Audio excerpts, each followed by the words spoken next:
rencontre? Je trouve ça absolument magnifique. Et tu sais, pour un gars de Québec, je suis un gars de Québec, de voir ça aujourd'hui, c'est avec beaucoup de fierté. Il me semble que quand j'étais petit gars, au début des années 70, quand les Nordiques sont rentrés dans l'Association mondiale de hockey, déjà à ce moment-là, on commençait à parler d'un nouvel amphithéâtre à Québec. Donc, il me semble que c'est un débat qui existe depuis que je suis le hockey. Et de voir qu'environ 40 ans plus tard, ça donne ceci, je trouve ça absolument formidable. Est-ce qu'on est rendu là? Est-ce que c'est irréversible ou pas irréversible? Mais bon, on sait que ça s'en vient, ça va se faire? Bien, est-ce que ça va se faire? Seul Gary Bettman le sait à l'heure actuelle, mais moi, je pense que si les propriétaires sont prêts à garantir qu'ils peuvent traverser des périodes difficiles, je pense que la Ligue nationale va aller chercher l'argent de l'expansion. Parce qu'au fond, là, ça a toujours été ça la question. Est-ce qu'ils veulent plus de canards boiteux dans cette ligue-là, ou en tout cas en avoir le moins possible?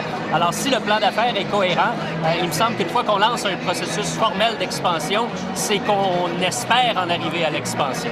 Ce serait frustrant pour les amateurs de hockey de Québec de se faire dire non à ce point-ci. Oui, ce serait très, très frustrant, mais en revanche, je ne pense pas que ce serait nécessairement la fin. Il y a encore un certain nombre de concessions en difficulté dans la Ligue nationale et il ne faut surtout pas oublier une chose.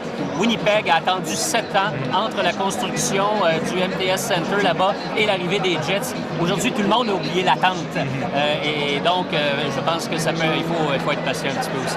En terminant, à quoi va ressembler la rivalité canadienne-nordique 2.0? C'est drôle, hein, parce que tout le monde parle de ça aujourd'hui, puis tout le monde dit ça va être une rivalité plus saine. Mais je l'espère aussi parce qu'il y a eu des excès, mais ça demeurera toujours extrêmement passionné.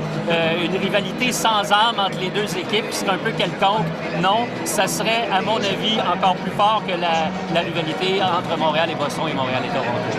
Merci Philippe. Bienvenue. Excellent, merci beaucoup. Okay,